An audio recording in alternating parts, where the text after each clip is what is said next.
The silence inside number 10 Washington Place on the morning of January 4, 1877, was not the peaceful quietude of a home at rest, but the heavy, pressurized stillness of a vault that has just been sealed. Outside, New York City was waking up a feral, clattering beast of iron wheels on cobblestones, shouting newsboys, and the distant rhythmic chugging of steam engines that formed the heartbeat of the industrial age. But inside the red brick townhouse, the air was stagnant, smelling faintly of camphor, dried lavender, and the metallic inevitable scent of mortality. In a modest bed, surrounded by the terrifying accumulation of 94 years of conquest, lay Cornelius Vanderbilt, the Commodore. He was not merely a man. He was a geological event that had taken human form.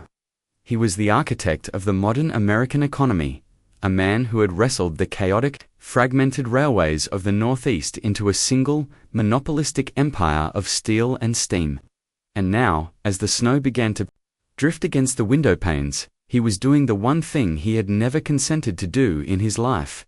He was surrendering. To understand the curse that would eventually devour his descendants, one must first touch the cold, hard granite of the man who built the fortune. Cornelius was a creature of the harbor, a man born of the water who understood the brutal simplicity of physics. Force equals mass times acceleration. He had started with a single periauger, ferrying produce across the gray, choppy waters of New York Harbor, his hands calloused and freezing, his mind calculating margins with the precision of a diamond cutter. He possessed a disdain for luxury that bordered on the pathological. He did not build the fortune to buy things. He built it to prove that he could win. The townhouse on Washington Place was respectable, yes, but it was not a palace. It was a fortress.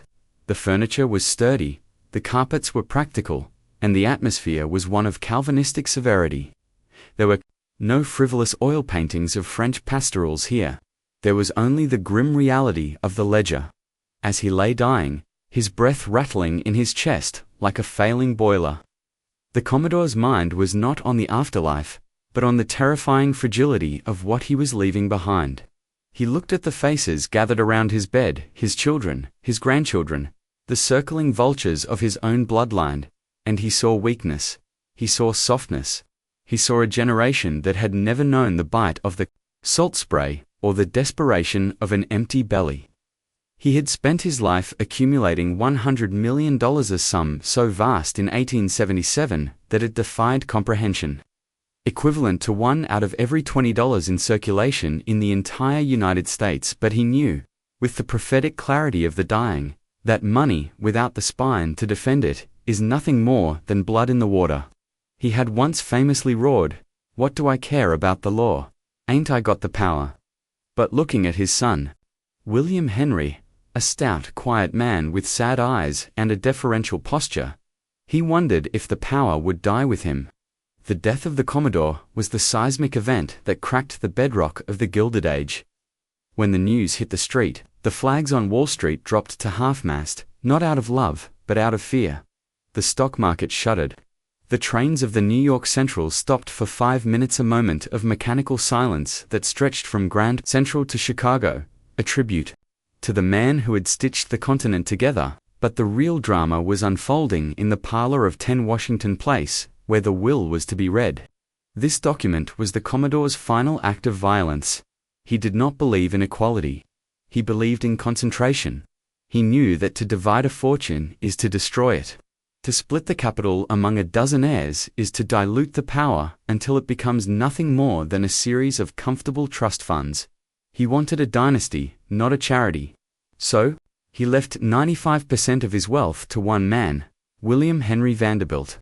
The other children, the daughters, the younger sons, were given scraps, comparative pittances of a few $100,000. Enough to live comfortably, but not enough to matter. The shock in the room must have been palpable, a physical blow that sucked the oxygen out of the lungs of the disinherited.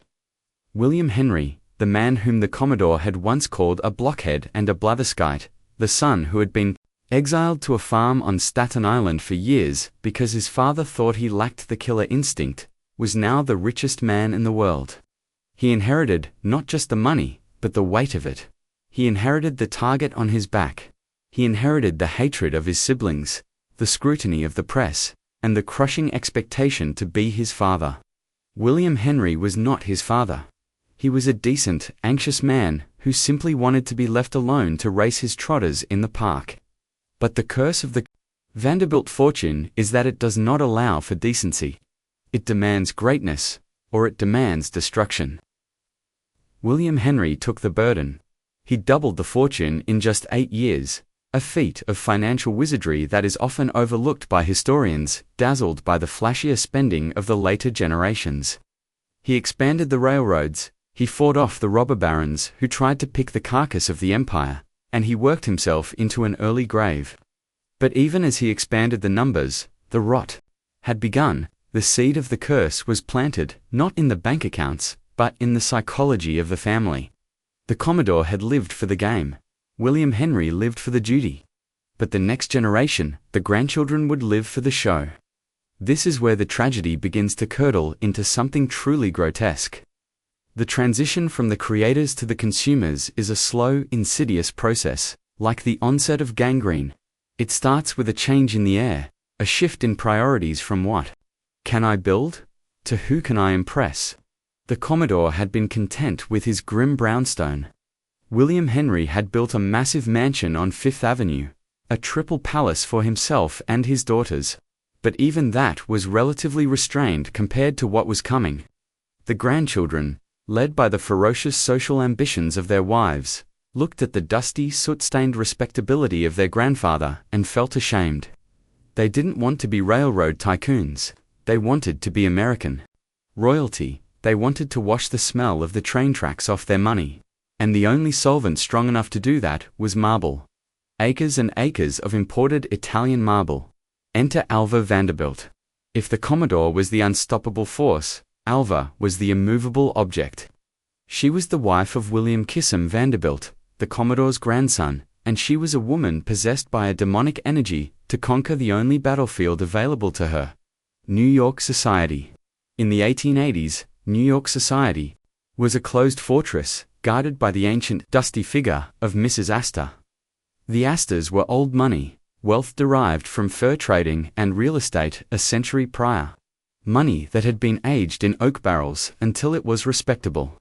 The Vanderbilts were new money, raw, vulgar, smelling of the engine room. Mrs. Astor refused to acknowledge the existence of the Vanderbilts.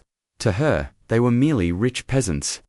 Alva Vanderbilt decided that if she could not be invited into the fortress, she would build a bigger one and burn Mrs. Astor's to the ground.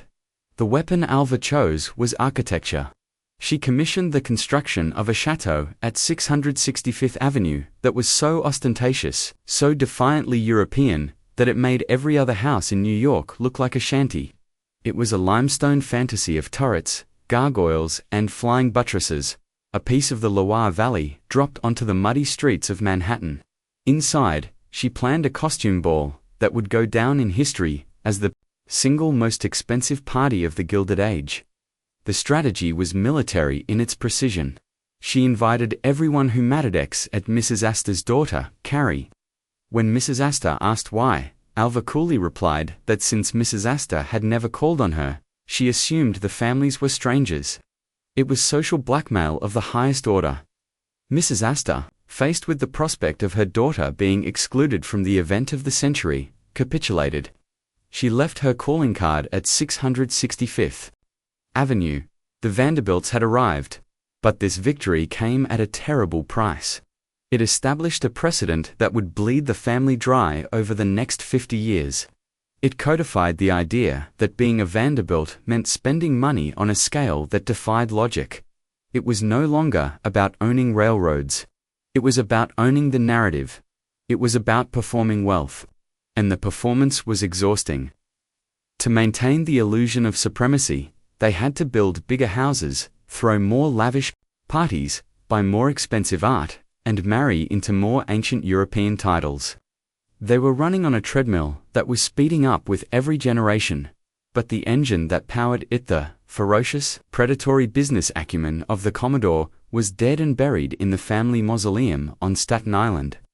William Henry Vanderbilt died in 1885, collapsing on the floor of his study while talking to his broker. He had survived his father by only 8 years. In those 8 years, he had been the richest man in the world and the most miserable.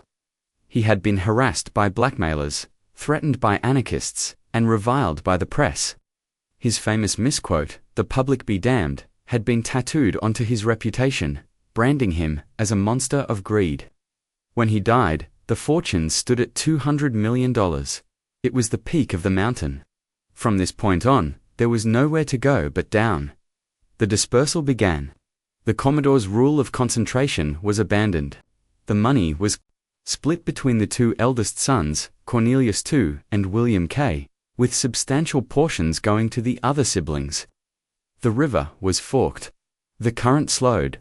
Cornelius II, the new head of the family, was a man of deep piety and even deeper pockets. He felt the burden of his name like a physical cross.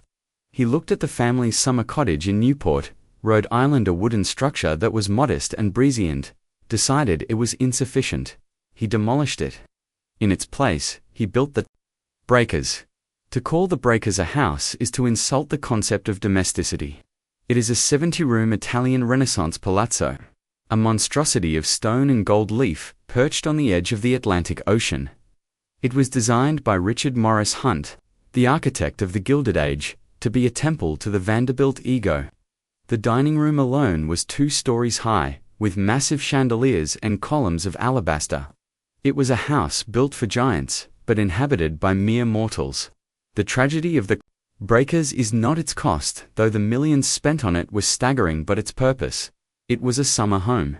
It was used for perhaps 8 weeks a year. For the rest of the time, it sat empty, a silent, echoing cavern of velvet and marble, requiring a staff of 40 servants just to dust the statues and polish the silver. This was the curse, manifesting in brick and mortar. The Vanderbilts were building monuments to themselves that they could not inhabit. They were constructing stage sets for a play that had no plot. They were converting productive capital money that could have built factories, schools, or new industries into dead assets. A railroad earns money while you sleep. A mansion eats money while you sleep. The Breakers was a parasitic organism, sucking the liquidity out of the family trust to maintain its gilded facade. And this was just one house. There was Marble House. There was Biltmore. There was Florham. There was Hyde Park. The landscape of the Northeast was becoming dotted with Vanderbilt follies, each one more grandiose than the last, each one a tombstone for a sliver of the fortune. We must pause to consider the psychological state of the men and women who built these places. What void were they trying to fill? What silence were they trying to drown out with the noise of construction? Perhaps it was the knowledge that they had done nothing to earn their place in the world. The Commodore had conquered the sea and the land. William Henry had held the line. But the third generation, they were simply the caretakers of a legend. They were wealthy beyond imagination, but they were spiritually unemployed. In the shadows of these great houses, the children grew up in a reality that was completely detached from the human experience. They were raised by nannies, dressed in velvet suits, and paraded before society like prize poodles. They were taught that their value lay in their name, not in their actions. They were insulated from consequence. If they broke something, a servant fixed it. If they failed at something, a donation was made. They were trapped in a velvet cage, suffocating under the weight of expectations they had no tools to meet. The Commodore had raised his children with the brutality of a street fighter. William Henry had raised his children with the anxiety of a guardian. But the third generation raised their children with the indulgence of aristocrats. And history teaches us that aristocracy is the waiting room for obsolescence. As the 19th century bled into the 20th, the world was changing. The income tax was a distant rumor, then a threat, then a reality. The labor unions were organizing. The railroads, once the invincible arteries of commerce, were facing competition from automobiles and trucks. The monopoly was cracking. But inside the Vanderbilt palaces, the party went on. The orchestra played louder. The champagne flowed faster. They were dancing on the deck of the Titanic, convinced that The ship was unsinkable because their grandfather had built it.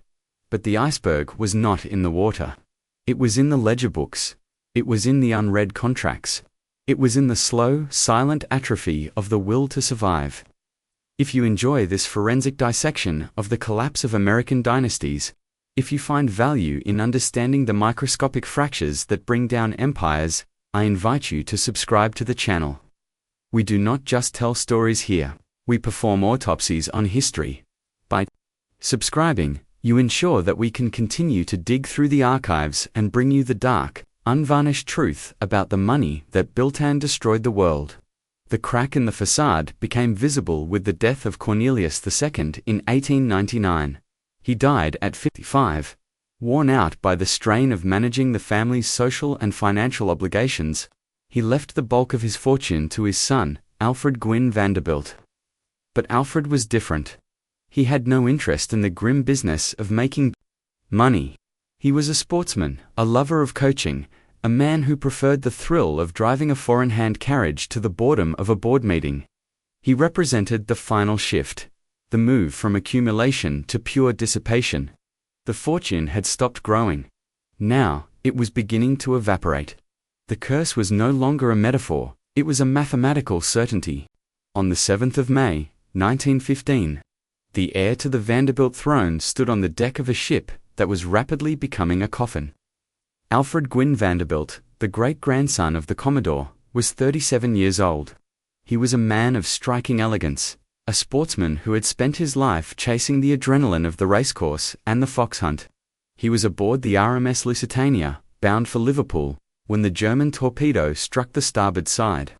In the chaos that followed the screaming of steam escaping fractured pipes, the listing of the great hull, the frantic lowering of lifeboats, Alfred did not panic. Witnesses would later testify that he was the embodiment of stoicism. He was wearing a lifebelt, but when he saw a young woman holding a baby who had none, he took his off and strapped it onto her. He knew, with the cold certainty of a man who understood odds, that he was signing his own death warrant. He could not swim. As the Lusitania slid beneath the grey, freezing waves of the Celtic Sea, Alfred Gwynne Vanderbilt stood by the rail, lighting a cigarette, vanishing into the mist and the history books. His death was tragic, yes, but it was also a devastating blow to the family's financial architecture. Alfred was one of the few remaining Vanderbilts who possessed a semblance of the Commodore's gravity.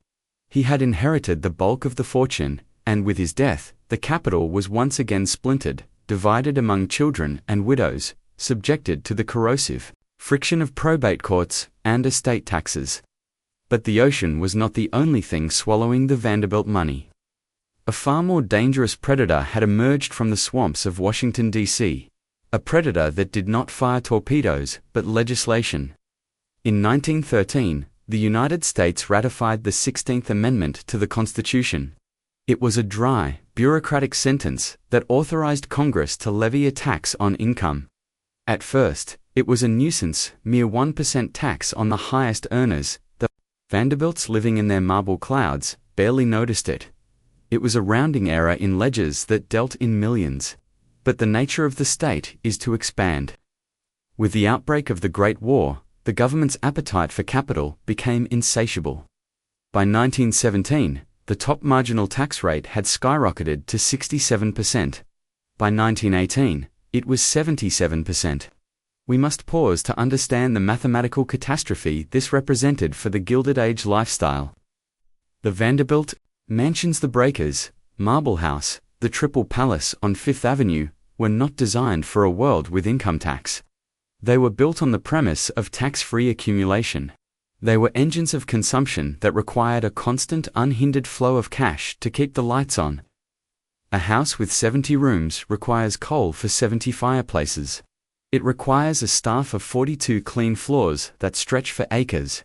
It requires gardeners to manicure lawns that are measured in square miles. When the government began taking 77 cents of every dollar the Vanderbilts earned, the math broke. The assets became liabilities. The palaces became prisons. Suddenly, the interest on the trust funds was not enough to cover the operating costs of the lifestyle. The heirs faced a terrifying choice: cut back on their spending and live like mere mortals, or dip into the principal. To the Vanderbilt psychology, shaped by decades of unchecked dominance, cutting back was an admission of defeat. It was a social death.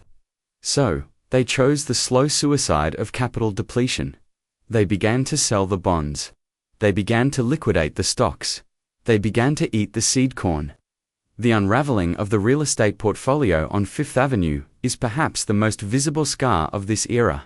In the 1880s, the Vanderbilts had turned Fifth Avenue into their private driveway. But by the 1920s, the land beneath their feet was worth more than the houses standing on it. The city was growing up. The age of the skyscraper had arrived. The horizontal luxury of the townhouse was being crushed by the vertical efficiency of the office tower. One by one, the great houses fell. The Triple Palace at 665th Avenue, the fortress that Alva had built to crush Mrs. Astor, was sold to a developer. The wrecking ball swung.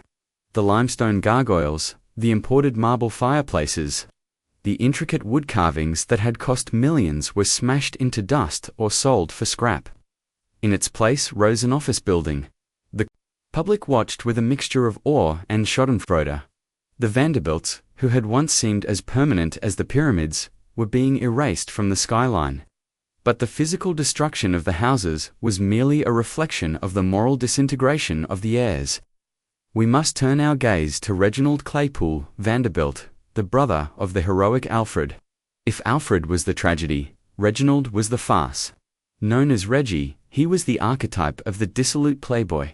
He had inherited over $15 million of fortune that could have sustained a small country, but he had no interest in preservation. He was a man consumed by the emptiness of having everything and doing nothing. He spent his days at the racetrack and his nights at the gaming tables. He drank with a ferocity that suggested he was trying to drown a deep existential boredom. Reggie was a man who lived entirely in the present tense. He did not look back at the Commodore's struggle, and he certainly did not look forward to his children's future. He burned through money as if it were oxygen. He accumulated debts. He was constantly overdrawn. And in 1923, at the age of 43, he made his final, fatal mistake. He married a woman half his age. Gloria Morgan was a stunningly beautiful, 19-year-old socialite with a twin sister and a hunger for the high life that matched Reggie's own. They were the golden couple of the jazz age, moving through the speakeasies and the salons of Europe like beautiful ghosts, spending money they didn't have to impress people they didn't like. Reggie died in 1925 of liver failure. He was 45 years old. The alcohol had finally done what the creditors could not, stopped his heart. But the true shock came when the will was read. The public expected Reggie to leave a massive fortune. After all, he was a Vanderbilt. But the vault was empty.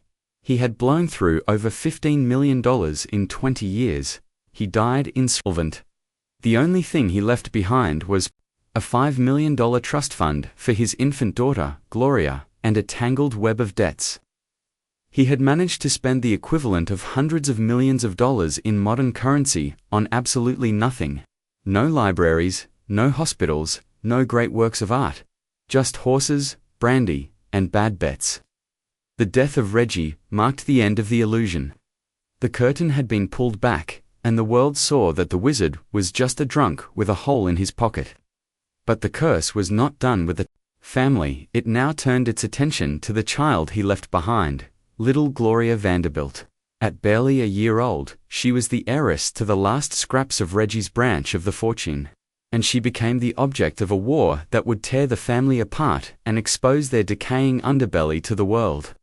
This brings us to the trial of the century, a spectacle of misery that unfolded in the 1930s.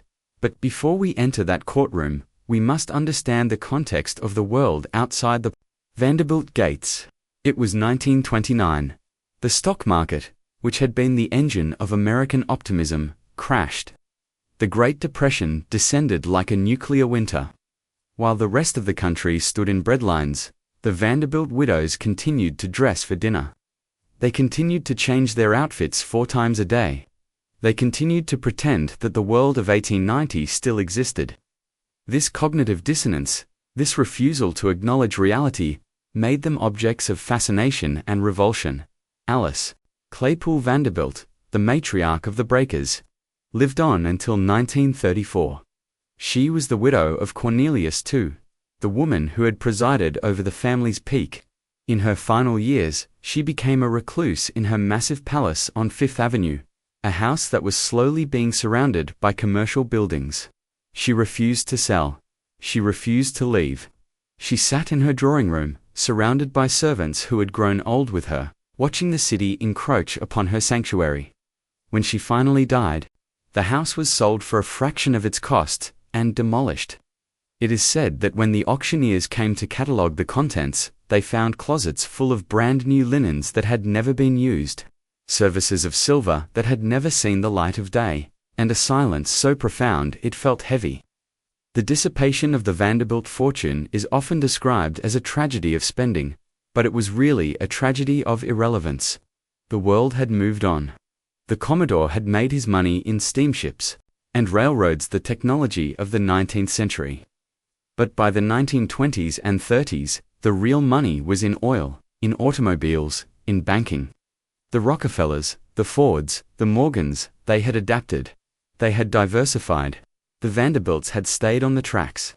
They held on to the New York Central Railroad stock as if it were a religious totem, even as the railroad industry began its long, slow decline. They did not invest in Ford. They did not invest in Standard Oil. They held on to the past, and the past is a currency that depreciates every day. By the mid-1930s, the situation was dire. The Great Depression had slashed the value of the railroad stocks. The dividends, which had once flowed like a river, had dried up to a trickle. The trust funds, which were supposed to last forever, were shrinking. And yet, the heirs could not stop spending. They had no other skills. They had been bred for leisure. A Vanderbilt did not work. A Vanderbilt did not manage a factory. A Vanderbilt spent, and when the money ran out, they did the only thing they knew how to do: they sold the furniture. We see the pathetic spectacle of the great auctions. The contents of the mansions, the tapestries that had hung in the palaces of French kings, the rugs that had been woven in Persia, the statues that had been dug up in Rome, were dragged onto the lawn and sold to the highest bidder. The public flocked to these sales, not to buy, but to gawk. They wanted to touch the hem of the fallen gods. They wanted to buy a piece of the Gilded Age for pennies on the dollar. It was a fire sale of a legacy. And amidst this collapse, the battle for little Gloria began. Gloria Morgan Vanderbilt, Reggie's young widow, was deemed unfit by the family. She was too flighty, too modern, too close to the scandalous royalty of Europe. The Commodore's great-granddaughter, Gertrude Vanderbilt, Whitney, a woman who had actually managed to retain some wealth by marrying into the Whitney fortune and becoming she sued for custody of her niece. It was Vanderbilt against Vanderbilt. It was old money morals against jazz age excess. The trial would drag the family name through the mud, exposing every secret, every neurosis, every drop of bad blood to a public that was hungry for distraction from the Depression. The courtroom was a theater of cruelty. Servants were bribed to testify about Gloria Morgan's drinking, about her lovers, about her neglect of the child. The little girl, terrified and confused, was forced to choose between her mother and her aunt. The judge peered down from the bench. The reporters scribbled furiously. And the Vanderbilt name, which had once struck fear into the hearts of Wall Street, became a punchline in the tabloids. It was the ultimate degradation. The Commodore had built a fortress to keep the world out. His descendants had torn down the walls and invited the circus in. As we prepare to delve into the final agonizing chapters of this decline, we must recognize that the curse was not magic, it was physics, entropy, the tendency of all organized systems to descend into chaos. The Commodore had created a highly organized system of wealth concentration. His heirs had introduced chaos. And nature, as it always does, was balancing the equation. The money was returning to the wild. The stage is now set for the final act. The houses are falling. The stocks are tanking. The family is at war with itself, and a little girl named Gloria is about to grow up in the wreckage, the last flower blooming on a grave. The courtroom at the New York Supreme Court in the autumn of 1934 was not merely a venue for legal arbitration. It was a coliseum where the American public gathered to watch the ritual sacrifice of their idols. The trial of the century, as the tabloids christened it with breathless, ink-stained hyperbole, was technically a custody hearing for a 10-year-old girl. In reality, it was a clash of civilizations. On one side sat Gloria Morgan, Vanderbilt, the child's mother, a creature of the Jazz Age, draped in pearls and smelling of expensive French melancholy, representing the new, drifting, purposeless wealth. On the other side sat Gertrude Vanderbilt Whitney, the child's aunt, a woman of steel and sculpture, representing the old, fortress-like rigidities of the Gilded Age. Between them sat little Gloria, a trembling pawn with a trust fund of $5 million and a heart full of terror, watching the two halves of her lineage tear each other apart. The proceedings were gruesome. The veil of privacy, which the Commodore had spent his life weaving into a suit of armor for his family, was shredded. Servants were called to the stand, chauffeurs, maids, nurses, and they spoke of cocktail parties that lasted until dawn. They spoke of the mother's indifference, of her travels across Europe, while the child was left in hotels with a nurse who hated her. They spoke of whispers and shadows. The accusation that finally shattered the room was not spoken aloud but hung heavy in the air. The implication of a lesbian affair between Gloria Morgan and the Marchioness of Milford Haven. In 1934, this was not just a scandal, it was a nuclear detonation. The judge, horrified, cleared the courtroom. The press went wild. The Vanderbilt name was no longer synonymous with power. It was synonymous with pathology. Gertrude won. She took custody of the child. She took the girl to her estate in Old Westbury, enclosing her in a world of art and discipline, effectively severing her from her mother. But the victory was Pyrrhic. The trial had exposed the fatal flaw of the dynasty. They were miserable. The curtain had been pulled back to reveal not wizards, but broken, lonely people fighting over a child like dogs fighting over a bone. The mystique was gone. And once the mystique is gone, the money is just paper. While the family was cannibalizing its reputation in court, the physical foundation of the empire was crumbling. Under the weight of the Great Depression, the 1930s and 40s saw the Great Vanderbilt exodus from Fifth Avenue. It was a retreat that resembled the evacuation of a defeated army. The grand townhouses, built to stand for 1,000 years, were lasting less than 50. They were simply too expensive to operate. The taxes, the heating bills, the staff costs, it was unsustainable. But the tragedy was not just that they had to sell, it was that no one wanted to buy. Who in 1940 wanted a 50 limestone palace in the middle of a commercial district? No one. The market for Gilded Age vanity had evaporated. And so, the wrecking balls came. This is the most visceral image of the curse. The site of the Cornelius Vanderbilt mansion at 1 West 57th Street, the largest private residence ever built in New York City, being smashed to pieces. The iron ball swung against the French Renaissance facade, shattering the stone carvings that Italian artisans had spent years perfecting. The dust of the demolition coated the streets. The crowds watched as the great fireplaces were exposed to the open air, as the grand staircases were turned into rubble. It was a physical amputation of the city's history. In its place, the department store, Bergdorf Goodman, rose. Commerce replaced aristocracy. The transaction was complete.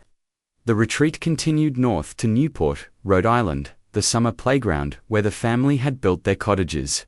Here, the decline took on a different, perhaps more humiliating form. The breakers, the marble house, the elms. These leviathans could not be demolished, but they could not be lived in. The sheer cost of maintaining a 70-room Italian palazzo on the oceanfront was bleeding the heirs dry. In a desperate bid to save the structures from the taxman, the family made a decision that would have made the Commodore spin in his mausoleum. They opened the doors to the public. In 1948, the Preservation Society of Newport County was formed. It was a Polite way of saying that the Vanderbilts were turning their homes into museums because they could no longer afford to be Vanderbilts. The velvet ropes went up. The ticket booths were installed. The great bronze doors, which had once opened only for kings and presidents, now swung open for tourists in shorts and t-shirts, clutching ice cream cones, paying a few dollars to gawk at the gold leaf, and wonder how anyone could live like this. The heirs moved into the gatehouses, or converted the stables into apartments. They became the curators of their own decline, living in the shadows of the monuments their ancestors had built, telling stories of the good old days to strangers who viewed them as exhibits in a zoo of extinct financial species. By the 1950s, the disintegration was mathematical. The fortune had been divided again, and then divided a third time. The Commodore's $100 million, if kept intact and invested in the S&P 500, would have been worth hundreds of billions. But it had been scattered into hundreds of small trust funds, diluted by estate taxes that reached 90% at the peak of the post-war era. The Vanderbilt fortune was no longer a monolith, it was a memory. The family gathered for a reunion in 1973 at Vanderbilt University, the one institution the Commodore had endowed. Perhaps his only investment that truly appreciated. 120 descendants attended. And the statistic that emerged from that gathering is the tombstone of the dynasty, among the 120 heirs of the richest man in history. Not a single one was a millionaire. Not one. The curse was complete. In roughly 100 years, the family had gone from owning the United States economy to being middle-class citizens with famous last names. They worked as teachers, as shopkeepers, as minor functionaries. They were normal. The gravity of the Commodore had finally been neutralized by the entropy of his offspring. But from the ashes of this financial immolation, a new kind of Vanderbilt began to emerge. The cycle had to be broken. And it was broken by the little girl who had sat trembling in that courtroom in 1934. Gloria Vanderbilt grew up. She survived the toxicity of her childhood, the suffocation of her aunt's protection, and the glare of the flashbulbs.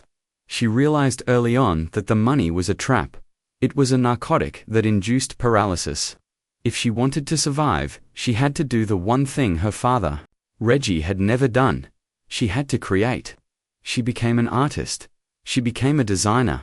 In the 1970s, she put her name on a pair of blue jeans. It sounds trivial fashion denim, but, symbolically, it was a revolution. For the first time in 3 generations, a Vanderbilt was earning money. She was not clipping coupons. She was selling a product. She was leveraging the name not for social status, but for commerce. She was, in a strange, modern way, channeling the Commodore.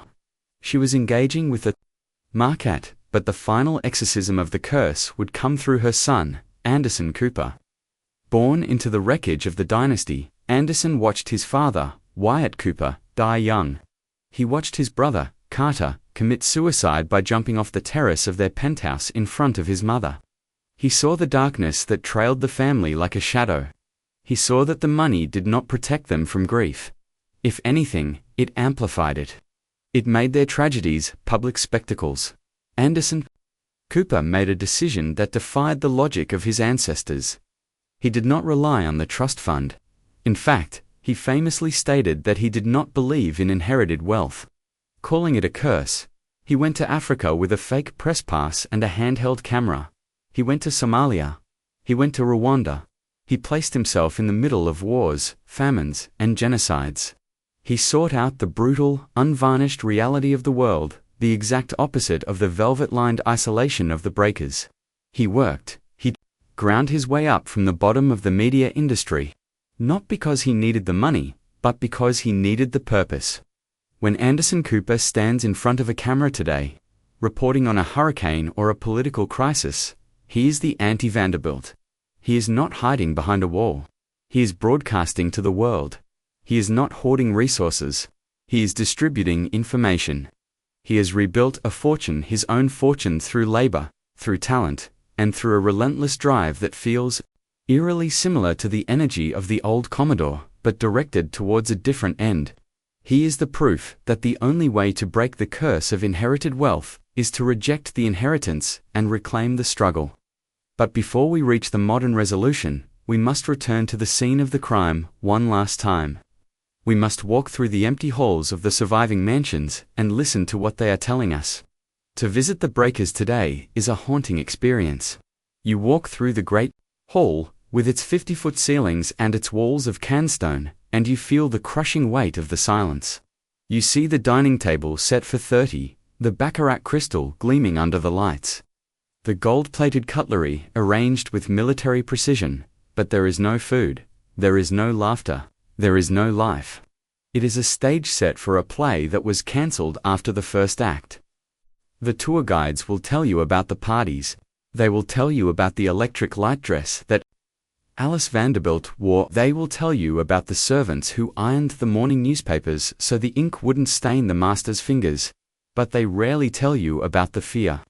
They rarely tell you about the anxiety that permeated these rooms, the terror of slipping down the ladder, the desperate need to outdo the Rockefellers, the hollowness of a life defined entirely by consumption. These houses were not homes, they were bunkers.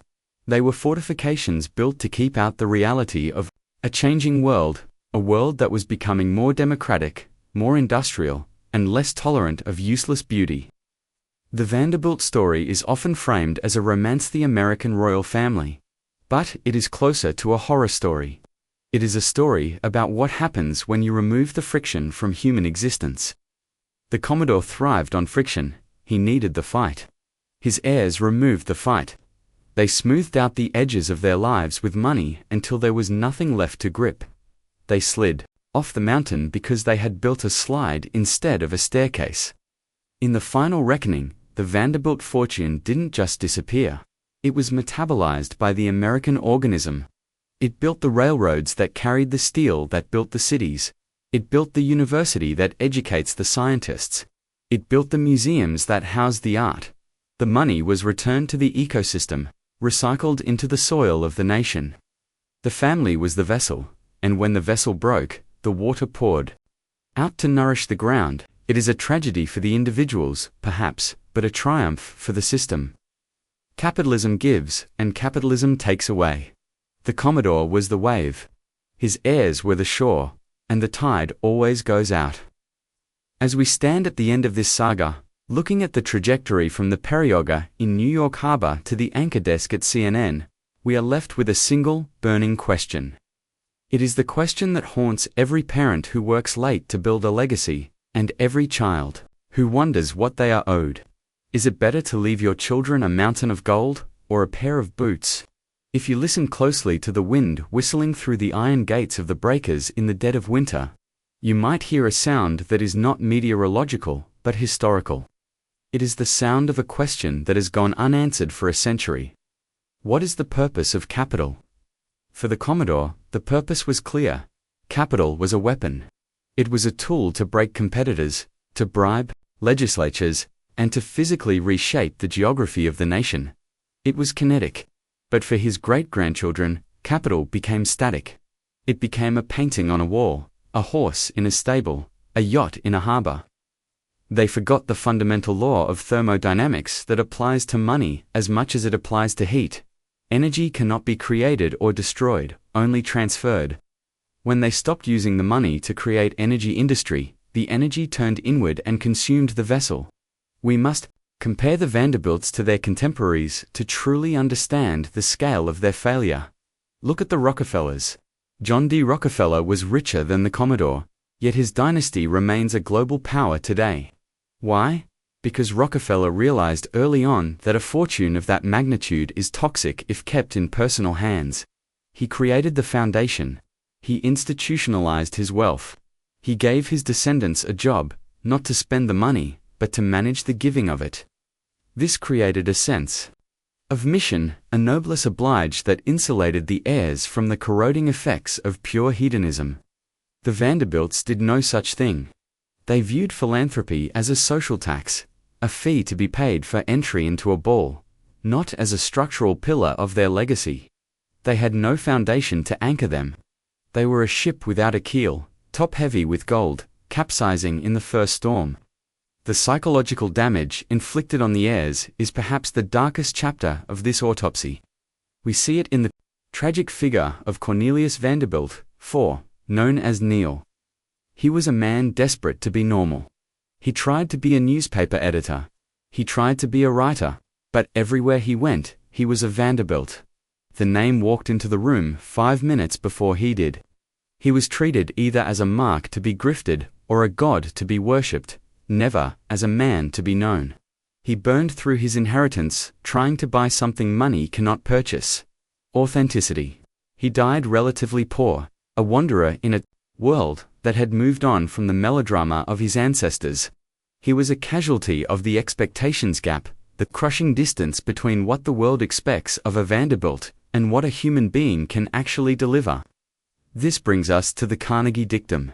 Andrew Carnegie, the steel titan who was the Commodore's junior contemporary, famously wrote, "The man who dies rich, dies disgraced."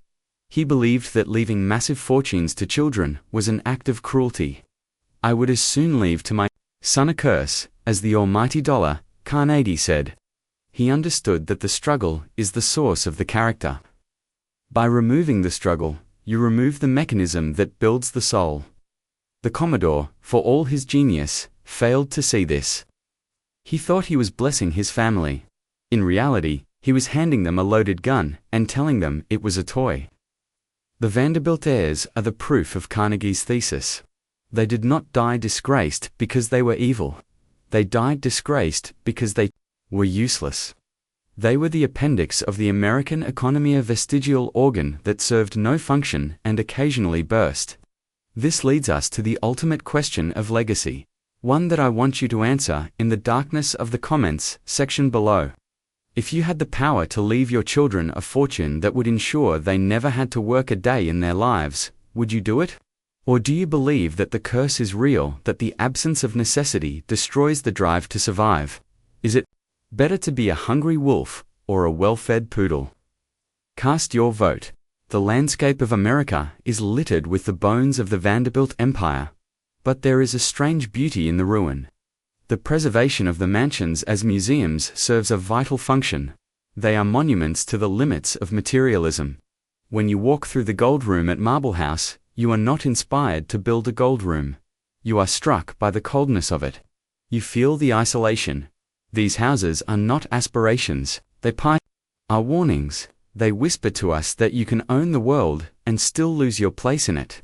They remind us that the only wealth that lasts is the wealth that lives in the mind and the spirit, the wealth of the Commodore's grit, not his gold. Anderson Cooper, the son of the poor little rich girl, stands as the final punctuation mark on this sentence. By refusing the inheritance, he broke the cycle. He stepped off the treadmill. He proved that the name Vanderbilt or Cooper only has value if it is attached to a verb, not a noun. It is what you do, not what you have. The Commodore would likely not understand. Anderson's job television was a fantasy in 1877, but he would recognize the eyes. He would recognize the hunger. He would recognize the man who is awake while the rest of the world is sleeping, trying to make sense of the chaos. In that sense, the curse is broken. The ghost has been exorcised. But the silence of the vaults remains. The New York Central Railroad is gone, merged into Penn Central, then Conrail, then dissolved into the history of logistics. The ferries are gone. The Staten Island farm is a suburb. The money has evaporated into the ether of the economy, paying for wars, for roads, for the education of strangers. The Vanderbilt fortune was a comet that blazed across the sky of the Gilded Age, blinding in its brilliance, terrifying in its magnitude, and then, inevitably, burning itself out. We are left with the lesson of Ozymandias: look on my works, the mighty, and despair. The lone and level sands stretch far away. The Vanderbilts thought they were building pyramids. They were only building sandcastles at low tide, and the ocean of time is undefeated. If you have survived this descent into the madness of wealth, if you have felt the chill of the empty ballroom, then you are ready for the next chapter. The Vanderbilts were the victims of their own excess. But there was another family, a darker family, who did not lose their money. They multiplied it. They did not build houses to show off, they built shadows to hide in. They didn't just own the railroads, they owned the oil that fueled them. To understand how John D. Rockefeller succeeded where the Vanderbilts failed, and the dark pact he made to enslave the American energy grid, click here. The library is closed, but the refinery is open for business.